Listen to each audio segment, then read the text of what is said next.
Hey guys, it's me, Mr. 250, and welcome back to Higurashi. So, as we all experienced last time, was a pretty violent scene with vomit and screaming and yelling, a lot of that, and then the teacher coming in and it being all fine all of a sudden. So let's see where it goes from here.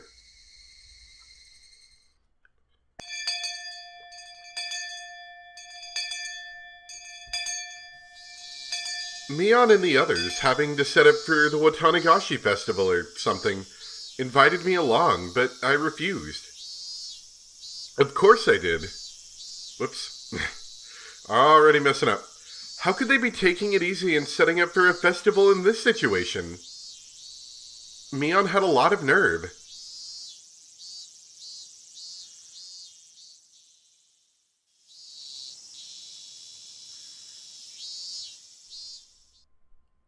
The first thing I did when I got back was to take a shower. Not because I wanted to wash off sweat. It was because I wanted to be even calmer.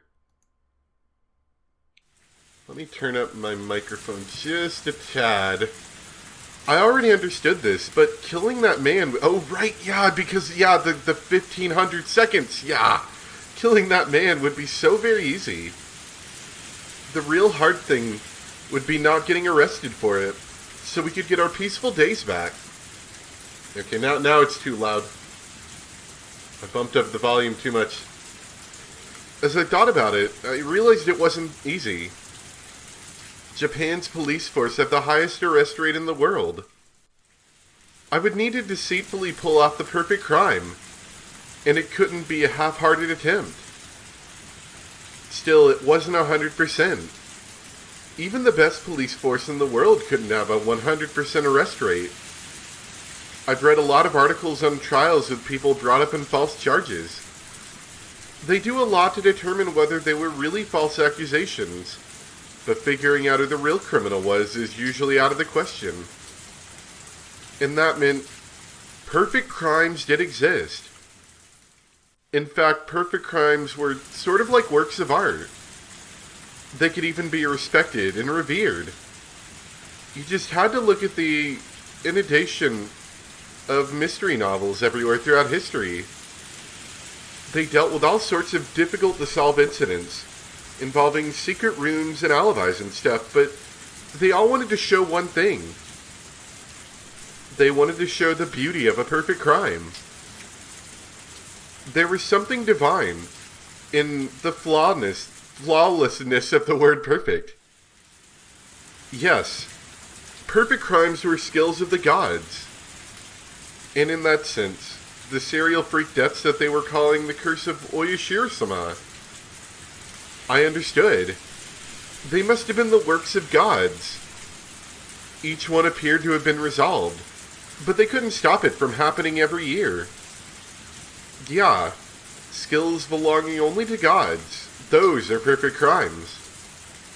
And I would be setting up my own crime before Oyashiro-sama's series of perfect crimes, 4 years in the running. If I were to put it boldly, I was challenging a god. Foolhardiness would be needed to make the decision. But I needed to be calm, cool, colder than ice to put that plan together. Kill him like a flame, but as systematic as ice. Starting now, I need to retain both of those ideas within me. Modeling my crime after a mystery novel wasn't actually a bad thing to focus on. Sometimes kidnappings involving disturbing original methods that make it into the newspaper are used as a basis for novels after the person was arrested. Stuff like that made it into the news. Day and night, for a very long time, mystery novel authors polished and refined their most fantastic artistic crimes. Imitating that could be a shortcut to planning the perfect crime in a short period of time. Of course, I haven't read enough mystery novels to act all high and mighty about them. The one who really liked mystery novels was my mom. Hey, Mom, you know any really good ways to murder someone without getting caught? asking for a friend. She read every well-known mystery novel from overseas, from past and present. Every time she watched mystery shows, she would always criticize them as having cheap tricks or being poorly thought out. I wonder what the perfect crime would mean to her. これまでの推理小説の中で母さんが一番よくできたと思った完全犯罪？うん。母さんって結構たくさん推理小説を読んでるでしょ。そういうの詳しいかなって思って。それを読むから楽しいのよ。 No, Mom, I don't have time to read the books. 初めからトリックを教えちゃったら楽しみがなくなっちゃうわ。 I only have 1,500 seconds, Mom. It wasn't like I was asking for my own amusement. She was deflecting the question, so I would somehow butter her up first and draw on an answer. Of course, well-done mystery novels, yeah. They all have a unique charm to them, so it's hard to say which is the most interesting. You'd really have to force me to pick one. 母さんの好きな小説のタイトルが知りたいんじゃないよ。母さんが一番舌を巻いた完全トリックが知りたいんだよ。本当に完全なトリックだったら名探偵に解く余地がないじゃない。 That was true. Then there'd be no point. 推理小説は解ける謎をいかに解くかの過程を楽しむものよ。解けない謎だったらそれは推理小説の題材になり得ないわね。 I know, right? そっか。そりゃそうだよな。主人公に解けなかったらお話として成立しないもんな。Was I being too simplistic? A mystery novel was basically a game. They were written so that you can get to the goal, so that you could solve them. But I couldn't use something so optimistic. It needed to be the all-end-all of tricks so that we could, without a doubt, return to our old lives. ということは圭一、真の完全犯罪は物語にすらならないというのがわかるかしら？ Mom looked at me intellectually and grinned impishly. I'd never gotten to read it, but apparently one time, a long time ago, Mom had written her own mystery novel and submitted it for some mystery novel award. Apparently she was really into it. Don't even become stories? What does that mean? 圭一、物語の最低構成要素は？起承転結。正解。特に肝心なのは当たり前だけど、木に当たる部分よ。スタートの木がなかったらそもそも物語は始まらない。そりゃそうだよ。何も起こらなかったら何も始まらない。そう。何も起こらないから事件にもならない。探偵も呼ばれないから推理もない。推理がないなら解決もない。つまりこれが究極の完全犯罪。ちょっと待って。もう一度説明してくれるかな。My mom just told me something absurd. And she was saying it so smoothly, too, so I kinda tuned her out, but she said something extremely important just now. そんな難しい話じゃないわよ。そもそも事件が発覚しなければいいだけの話。そもそも発覚しない事件。つまり、例えばよ。誰も立ち入らない深い森の奥で、おじいさんが一人暮らしをしているとする。うん。そのおじいさんがある日、斧で殺されました。An axe, that's perfect, Mom! ちなみに犯人は、じゃあ、おじいさんの息子ね。おじいさんの家に来て一緒にお酒を飲んでいたんだけど、ちょっと喧嘩になって殺してしまった。What an extremely cheap plot. It was an impulsive crime, without a bit of planning. It was pretty far from a perfect crime. でも圭一、そこはとてもとても深い森の中の一軒家なの。普段は絶対に誰も訪れない深い山奥の深い深い森の中。さて、殺した息子は町に帰ってきてこう言うの。おじいさんは元気だったって。それのどこが完全犯罪なの？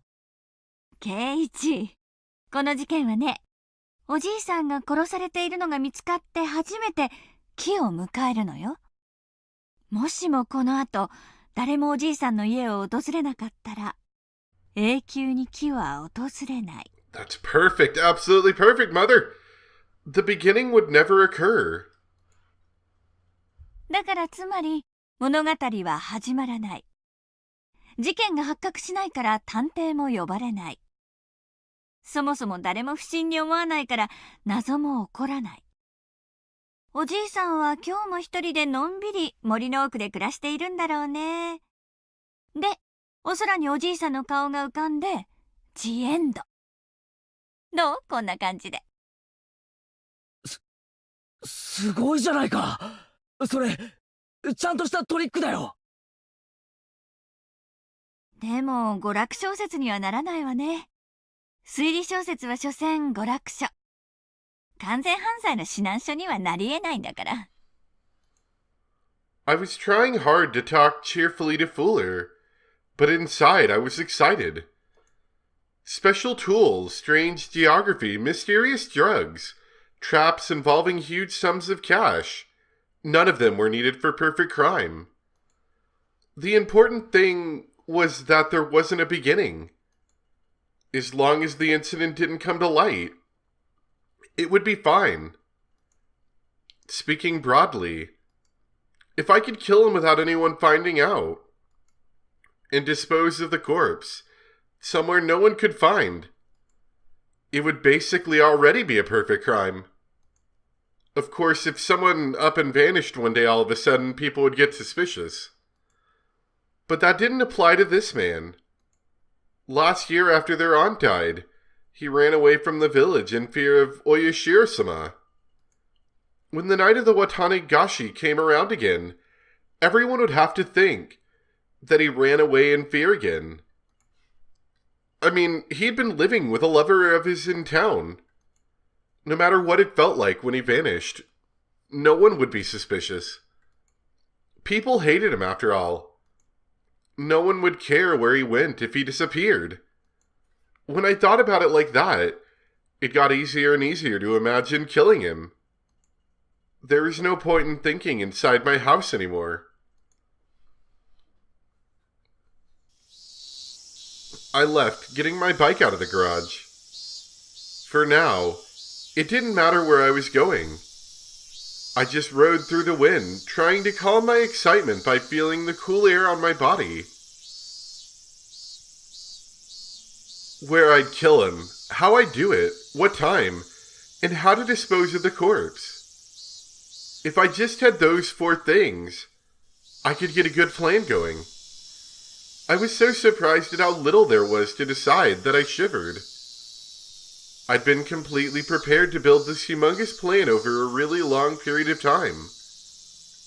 But if I could just get these little things in order, I could put it into motion. Today was Saturday. I would have to kill him on the night of the Watanigashi, so as long as I was standing in for Oyashiro-sama, I only had 24 hours remaining. Satoko, just hang on for 24 more hours. How many seconds is that? I can't even imagine having to suffer through even more, but please hold out for a little longer. I know you can't even last another second. I know that. But please, just hold out. Your Nini will save you for sure.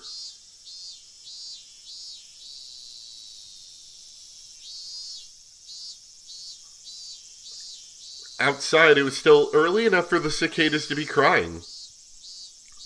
Early afternoon. Evening was still a long way off. I looked at the sky. At some point it had gotten cloudy. Come to think of it, as I left the house, I heard on the TV that the weather forecast was calling for a chance of rain on Sunday. The sky was the color of lead.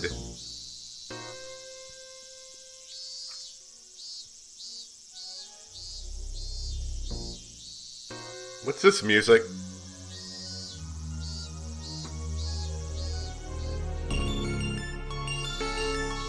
Oh. It's like mysterious murder music. Oh, I like it.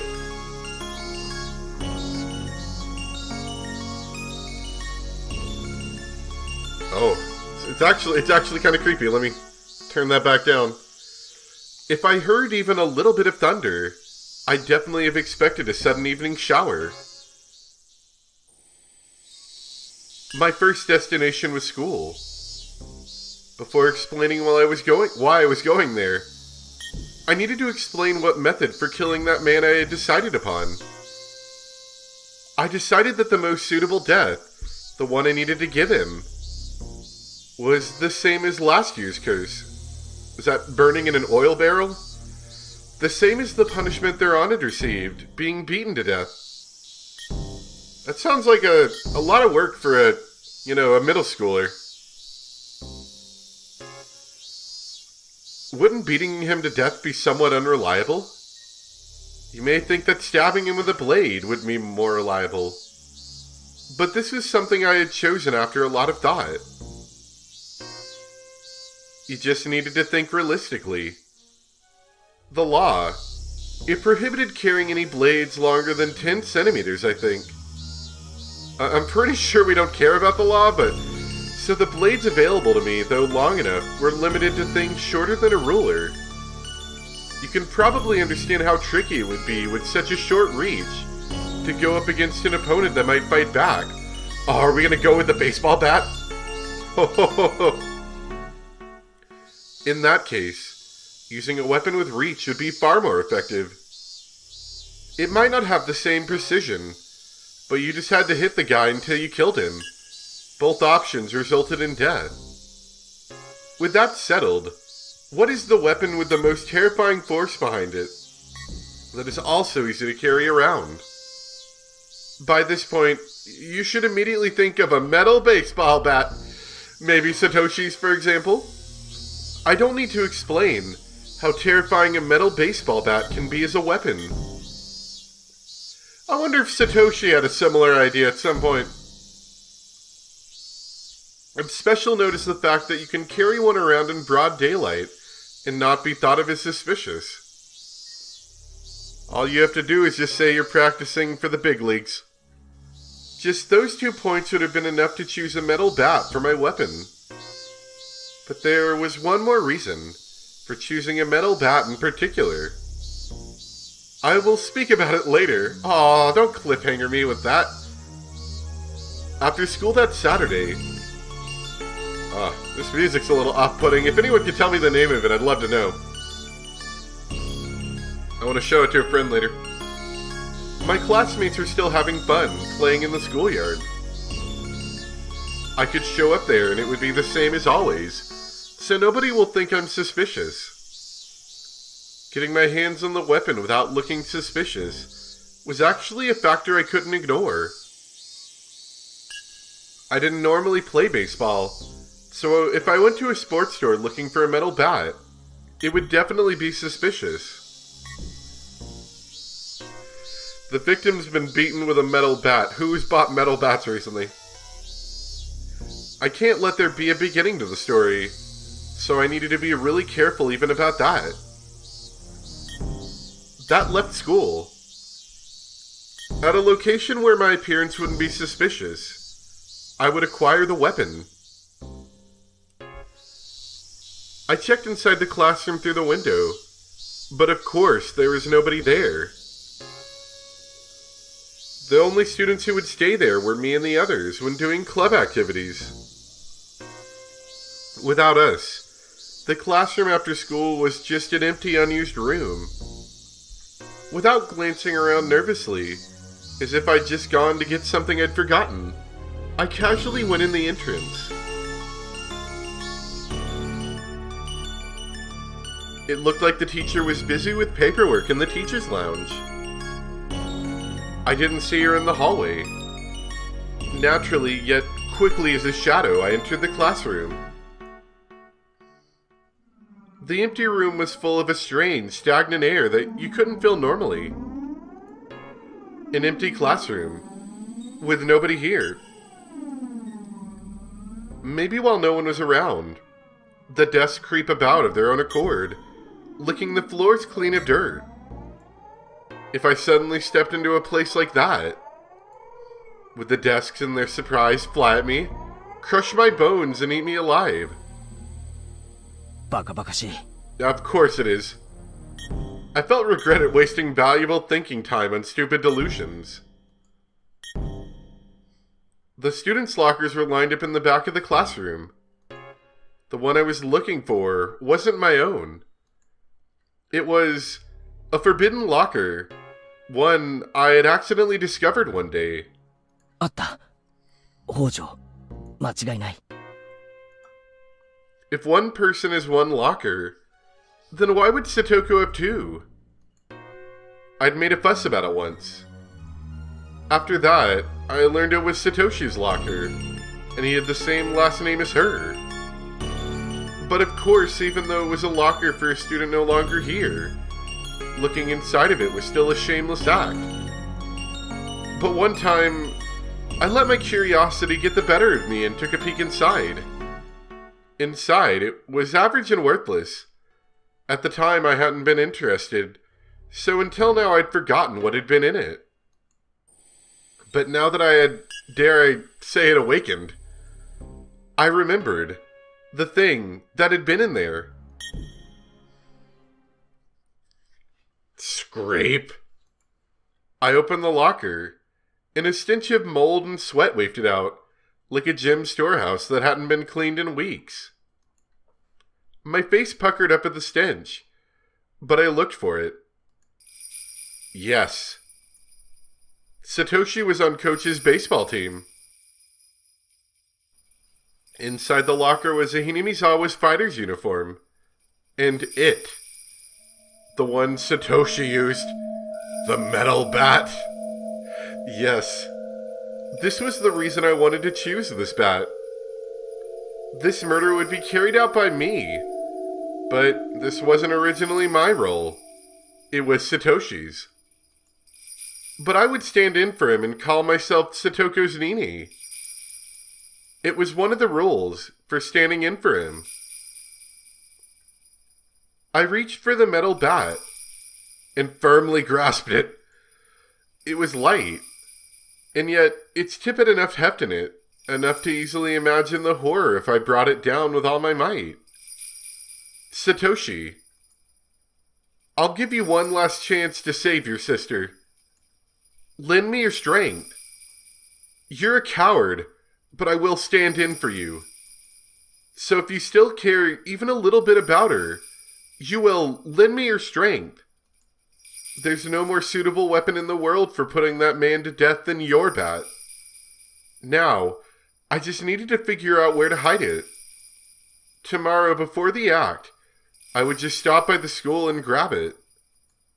Because I couldn't ignore the possibility someone would see me bringing it home and think it was strange. But if I left it here, there wouldn't be a problem. Of course there won't. Definitely couldn't. Plus, tomorrow was Sunday. Not only that, it was the day of the biggest festival in the whole village. Nobody would be coming to school.